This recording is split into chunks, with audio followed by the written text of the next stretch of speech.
The main organs of the female reproductive system are ovaries. These are the female gonads. Ovaries will produce oocytes, and they also produce the sex hormones, which are progesterone and estrogen. If we look at the gross anatomy of the female reproductive system, you can see that there are two regions, anatomical regions, that we can refer to in the female, and those are the vesicouterine pouch. That's this area right here.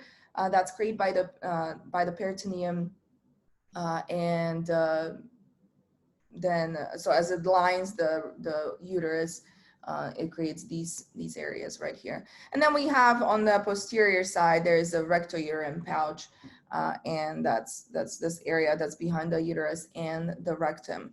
The uterus is an accessory structure. Uterus is designed to house pregnancy, and generally it's positioned like this. So this is an anteverted uterus. Some women have retroverted uterus, which is, instead of being this way as you see it on the picture, it would be positioned like this way. Okay, so anyway, so that's the position of the uterus. Now this is a sagittal view, so we're only looking at one ovary here and one fallopian tube, but ovaries are paired organs. So I've already mentioned the uterus being accessory structure. Some other accessory structures we'll be talking about are the fallopian tubes, the vagina, clitoris, and then we will also be talking about mammary glands when we talk about female reproductive system. So make sure that you are able to label these things, like what is on that image, and again, nothing should be too difficult. One thing that I do want to stress is do not get the uterus and the urinary bladder confused. That is something that students do sometimes switch. I don't think they look similar, but make sure that you know that the uterus is on top of the urinary bladder. And then also the urethra and the vagina. Okay, sometimes students get those two confused. The vagina would be the kind of leading towards the uterus, towards the cervix of the uterus. Urethra is associated with the urinary bladder. Okay, so make sure that you're looking at where the line is coming from. And yeah, that's that about this. Now, this is the anterior superior view of a cadaver. So you're looking from the top inside. And so you can see the urinary bladder there, and then the uterus is looking like it's kind of behind it, but it's leaning on top of the urinary bladder there. The ovaries are, this is a paired organ. They're about the size of an almond, so you can see them right here, one and the other one, and they are held in place by connective tissue. The blood supply for the ovaries is ensured by the ovarian artery and ovarian vein, and the ovaries itself or themselves are divided into cortex and the medulla. So here is an image, a diagram of the ovary. Cortex is the place where we're going to see the development of the follicle.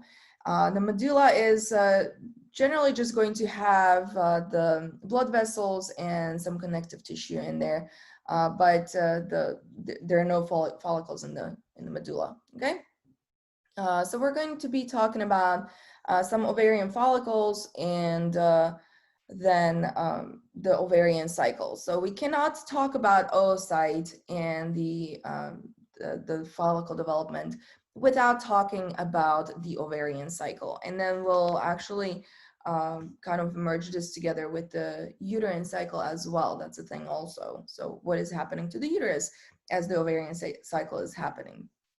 So the process of formation of the oocytes in female is known as oogenesis. Oogenesis begins in females before birth. It begins with oogonium, which is a diploid cell.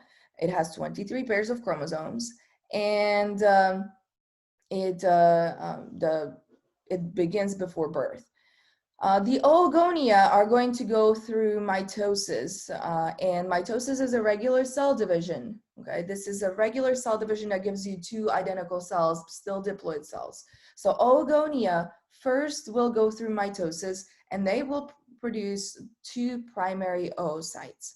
Okay, now where we are in relationship to this meiosis thing, in this process, prophase 1, this cell is not the oogonium. This is the primary oocyte. Okay, this is an E. Okay, so the oogonium would be before this process. All right, so oogonium divides, produces two primary oocytes, and then the primary oocytes will enter meiosis if they're stimulated to do so.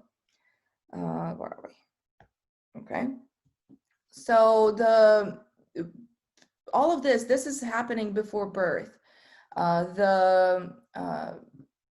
These oogonia, when they migrate to the ovaries, this happens somewhere around week 6 of embryonic development. It's pretty early on in the development. By the time the female fetus is about 5 months, she has produced all her oocytes that she possibly will have in her life. And so they get formed in our body pretty early on in our development. Upon birth, you will have about 1.5 million of the primary oocytes. These primary oocytes will be surrounded by some cells. As you can see on this image right here, there are some cells that are surrounding this oocyte, right? So let's look at this a little closer here. And talk about these follicles. So what happens to the primary oocyte is the primary oocyte will get surrounded by a layer of flattened cells, and these flattened cells are called follicular cells. So this is going to be your primordial follicle. So we call this a primordial follicle. All right, that's this right here. We have some of these primordial follicles are then going to change a little bit. The cells that used to be flat like this are going to become more cuboidal cells, and these now are called granulosa cells. And the oocyte itself will form a layer right around it, the cell and the granulosa cells. So it's between those two, and that layer is called zona pellucida. Okay, so as you can see, the zona pellucida right here, it's this layer right here. So we have our primary oocyte, we have the zona pellucida, and then granulosa cells, and this is a primary follicle. Okay. The zona pellucida eventually will harden if that follicle or if that oocyte gets fertilized. So if the sperm penetrates the zona pellucida will harden and will prevent other sperm from coming in. So that's our primary follicle. So we have about 1.5 million of these follicles present at birth. Then what happens between birth and puberty in females is these follicles die. Not all of them, okay, but a bunch of them, most of them actually do die. And so by the time a female reaches puberty, there are several 100,000 of these follicles, about 2 or 300,000. That depends on where you're looking. I have seen variations in these numbers, but for me, the average of that comes out of all the sources where, that I've looked at, it's about maybe 300,000 of these follicles. Then what happens when puberty begins, and we've already talked about the hormonal pathway there. So gonadotropin releasing hormone causes your anterior pituitary to release the luteinizing and follicle stimulating hormone, and that is then going to stimulate ovaries to start maturing some of these primary follicles. What happens to these primary follicles then is some of them will respond to the hormonal stimulation. Now, why some of them do respond and some don't, we don't really understand that mechanism. We just know that some of them do respond. It's about 15 to 20 primary follicles respond to that hormonal signal. Then they will mature into a secondary follicle. Secondary follicle still has primary oocyte inside. So what's happening to that oocyte is there are some genetic changes there. What that means is that meiosis 1 continues now, but it hasn't divided yet. And the cells, the granulosa cells around this oocyte multiply. So the layer of these cells becomes larger. Okay, the outermost cells of this follicle are called thecal cells. And the thecal cells are going to release androgen, and this androgen will become estrogen. And this is also going to help with changes that are going on as this ovarian cycle goes on. Okay, as these maturing follicles are getting larger and they mature, they are going to release inhibin and also low levels of estrogen. Both of these are ways to prevent further release of gonadotropin releasing hormone, and this will then stop release of follicle stimulating hormone and luteinizing hormone. This is important because we want to make sure that we are focusing on this round of maturing follicles, and we're getting one ultimately just one mature follicle and one oocyte that's released. We don't want to be like continuously stimulating a new group of follicles, okay? Because females, as we said at the beginning, we usually are supposed to end up with just one mature follicle usually. Some women do mature more than one each month, and that's a genetic condition actually that is passed on from the mother to the daughter. And this could lead to fraternal multiples, which is that runs in family usually. So anyway, so we have now our secondary follicle. As that secondary follicle is growing, some of the secondary follicles will develop into an antral follicle. And our textbook really calls that antral follicle as being something else than a mature follicle. Some places just say antral follicle is the mature follicle or the Graafian follicle. Here they're using it as a different phase there. But basically antral follicle is when you start seeing the antrum in the follicle. And antrum is this space right here, and it's a fluid-filled space that is basically there in that follicle. You can see that the oocyte is not just floating right in the center of the cell, but it is attached to one side of the follicle. And the cells that are surrounding the oocyte are known as the corona radiata. Corona radiata it's that single layer of the cells that are surrounding the oocyte. All of the cells that are surrounding the oocyte, that's the cumulus oophorus, and corona radiata is basically part of that, okay? So that's a little bit of terminology here. Typically, only one of the follicles that were stimulated to start maturing, typically only one will develop into that mature follicle or Graafian follicle, or vesicular follicle. You pick your name there. It's one of those, or as I said, some people just call it antral follicle. The mature follicle is the follicle that now contains secondary oocyte. So on the somewhere between here, okay, the meiosis 1 has completed. We got 2 cells after meiosis 1, and one of those cells kept most of the cytoplasm and got half of the genetic material. And the other cell is very small. It doesn't have a lot of cytoplasm at all. it has the other half of the genetic material that will not be used in reproduction. That other cell is known as the polar body, and polar body will die, and it does not get fertilized or anything like that. Sometimes people think that that polar body being fertilized could get you the fraternal twins. No, okay, polar body dies. Polar body does not get fertilized. The way you get fraternal multiples is you get more than one of those mature follicles that release oocytes, okay? The mature follicle is going to generate peak in estrogen, and this peak in estrogen will cause a peak in luteinizing hormone. The peak in luteinizing hormone will initiate or stimulate ovulation.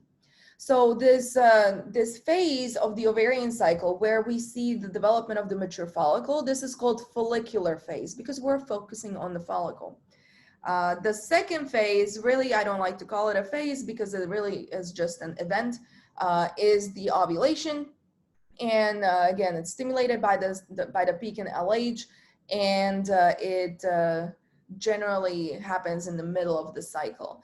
And when I say middle of the cycle, in our textbook, we're going to be using the average length of cycle of being 28 days. I do want to point out that that is not the same for every woman.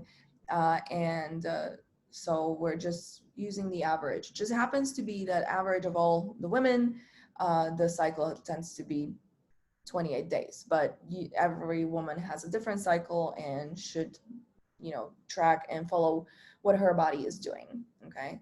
We're just using this for textbook purposes here.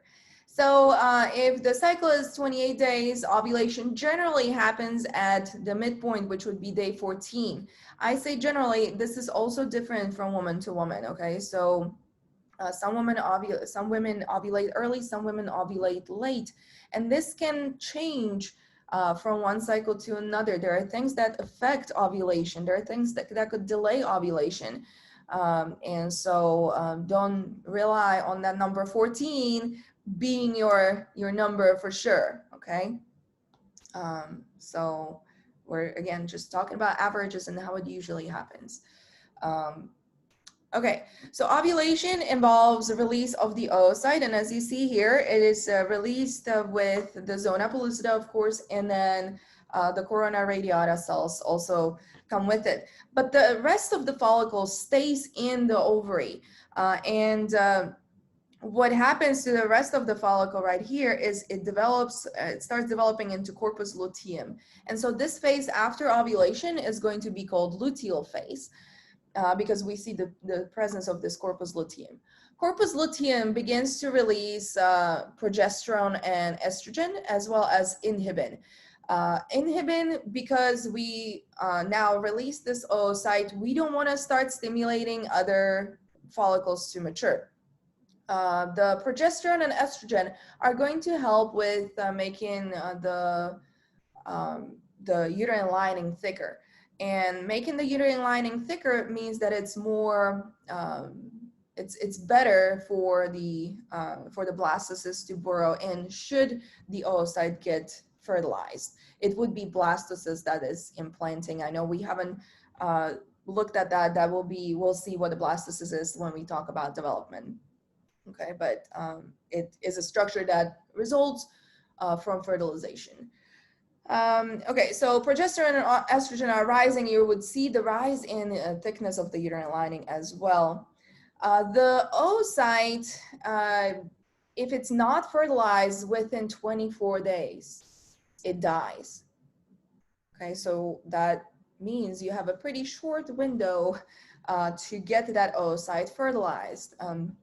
Oocyte only lives for 24 hours after it gets released. Now, sperm can live, I think our textbook uses the 3 to 4 days.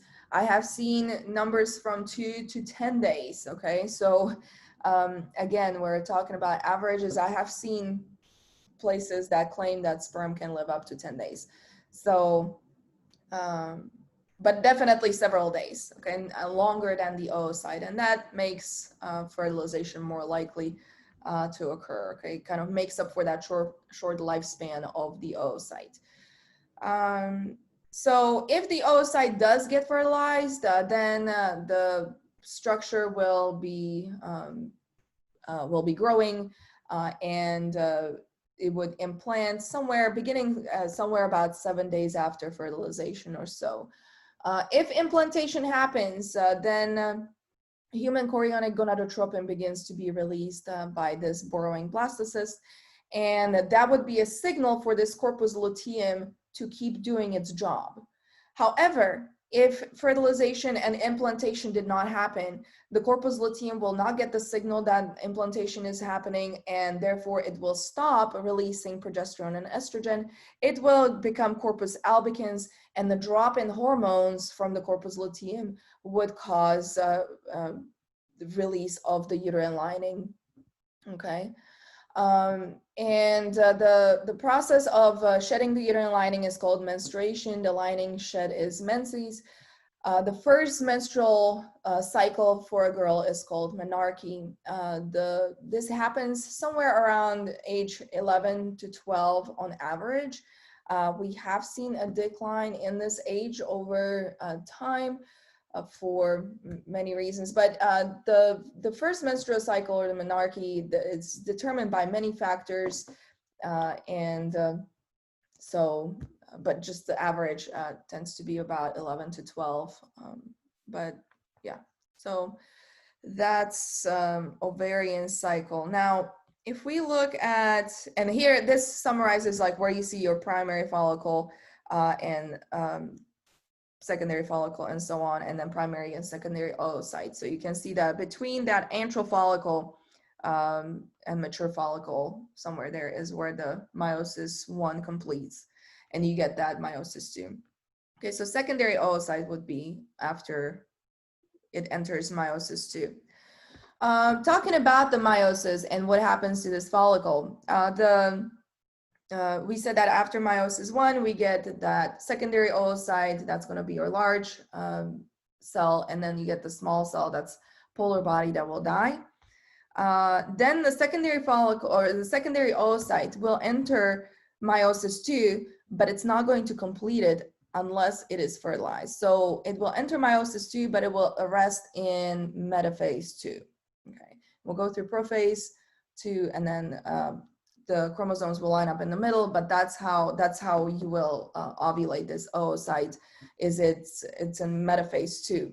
Metaphase 2 will not continue unless fertilization happens. Okay, so that's that with the genetics. Now this figure, I don't have it on one picture here, but if you look at page 1115, you can see this all nicely next to each other. You can follow the oocyte, and you can also follow the follicle next to it, so you can see what is when. Okay, so you can see that that meiosis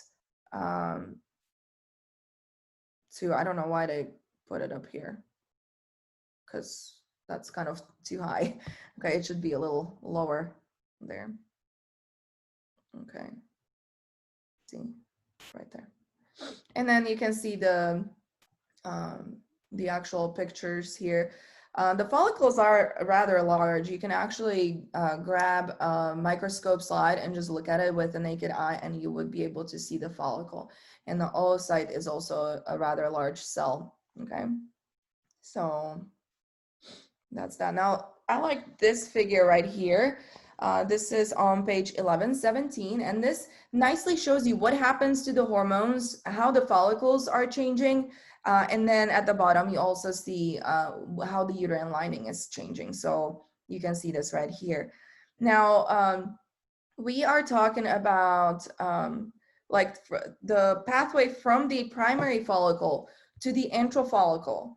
It does take many days. Okay, so notice that from between primary and secondary follicle, it's about 120 days or so. So when we're talking about ovarian cycle, we're kind of condensing this into one cycle, but it actually is a much longer process. So from the time that a primary follicle gets stimulated to getting the antral follicle, it's going to be a much longer time, actually. Okay. So basically we are kind of starting with that antral follicle there, okay, for that one cycle. And right here, you can see that growth of the uterine lining here. Notice what your progesterone is doing, right? And you can see your uterine lining is doing the same thing. So progesterone is very important in keeping the uterine lining going. And yeah, so that's our ovarian cycle, and uterine cycle has the phases are different. Okay, so they have names as well. We have the menstrual phase, which is when menstruation is happening. Notice that menstruation is at the beginning of the cycle. So the beginning of the bleeding is day 1 of the new cycle. Make sure that you're aware of that. And this is a cycle, so it repeats. But if I were to ask you, when does menstruation happen? You know, you would say it's before ovulation, right? Even though technically it's after ovulation, but that's from the previous cycle, okay? If menstruation is day 1 of your new cycle, ovulation is day 14, then the bleeding definitely happens before ovulation. So I just want to kind of point that out, because I will be asking you to classify certain things that happen before ovulation and after ovulation, okay? But just remember, ovulation is that midpoint usually. So that's that.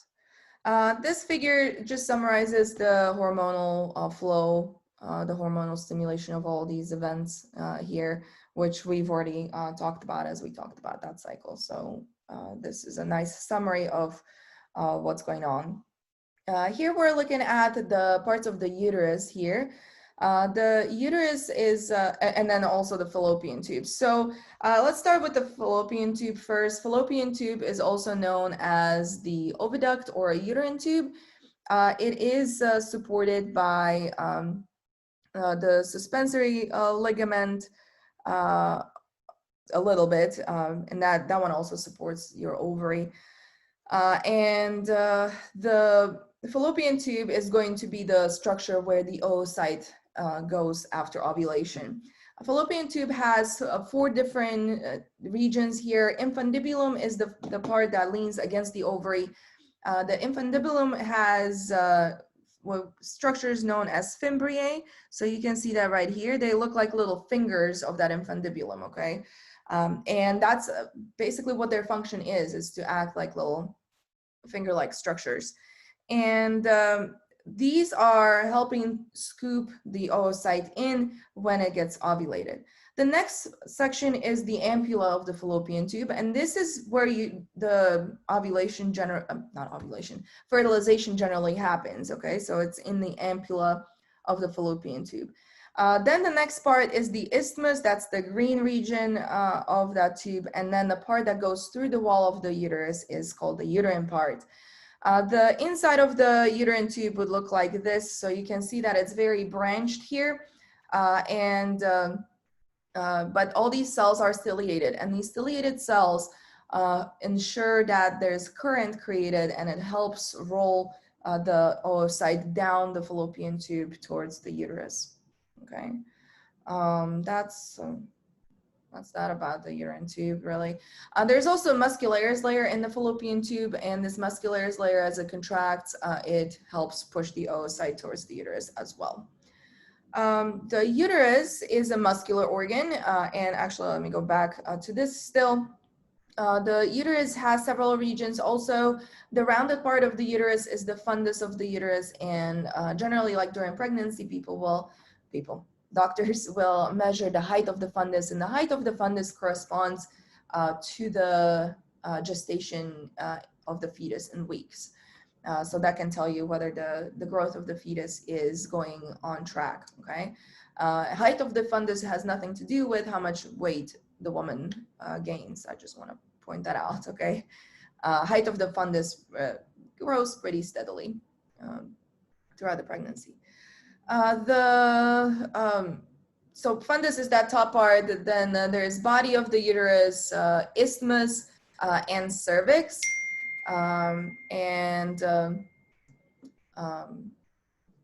yeah, that's that. When we look at the cervix, sorry about that, I have a meeting coming up,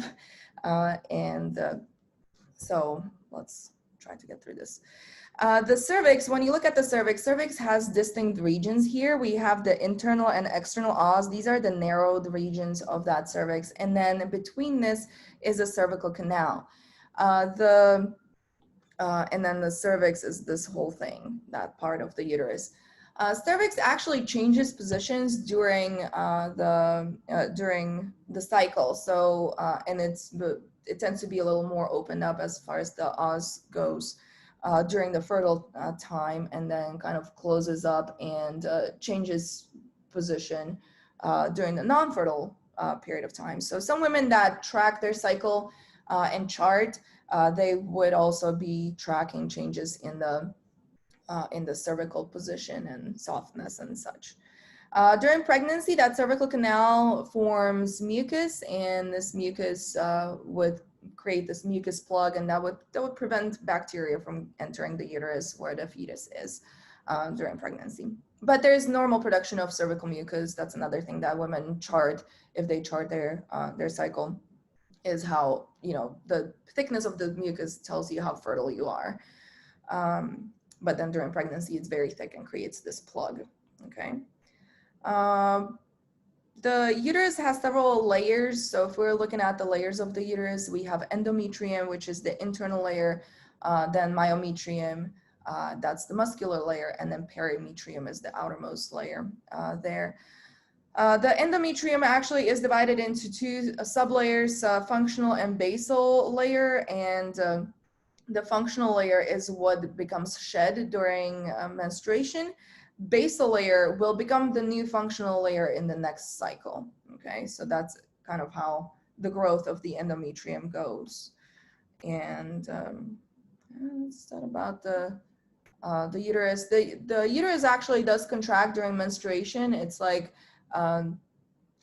little mini contractions, much weaker than during childbirth, but it's almost like the uterus is practicing for childbirth. Okay. All right. So the next part is next accessory structure is the vagina. This is a fibromuscular tube that serves as a copulatory organ, birth canal, also passageway for menses. And that's that about the vagina. We see non-keratinized stratified squamous epithelium here as far as the lining goes. Let me see. I wanted to, okay. For the external genitalia, just make sure that you are able to label these structures. So labia minora, labia majora should be pretty straightforward here for the external genitalia. Again, this is just really labeling, know what is where. Then, yeah. Really last part of the female reproductive system that we need to talk about are the mammary glands. Mammary glands are a compound exocrine glands that secrete breast milk after the delivery of the baby. The breast milk is fluid that is composed of fats, proteins, lactose, as well as antibodies, and this nourishes and protects the infant. There are suspensory ligaments that support each breast, and these ligaments are connected to pectoralis muscle.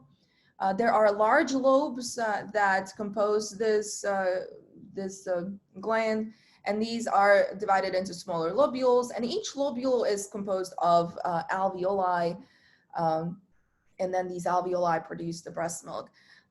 Each lobe is going to be draining into ducts, and there are about 10 to 20 of these main ducts that then come together in the nipple area. You can see right here that right before the nipple, there are these wider areas right there. So the duct becomes a little wider. This is known as the lactiferous sinus. And the function or the purpose of the lactiferous sinuses is that after infant finishes nursing, there will be milk that is left in the ducts.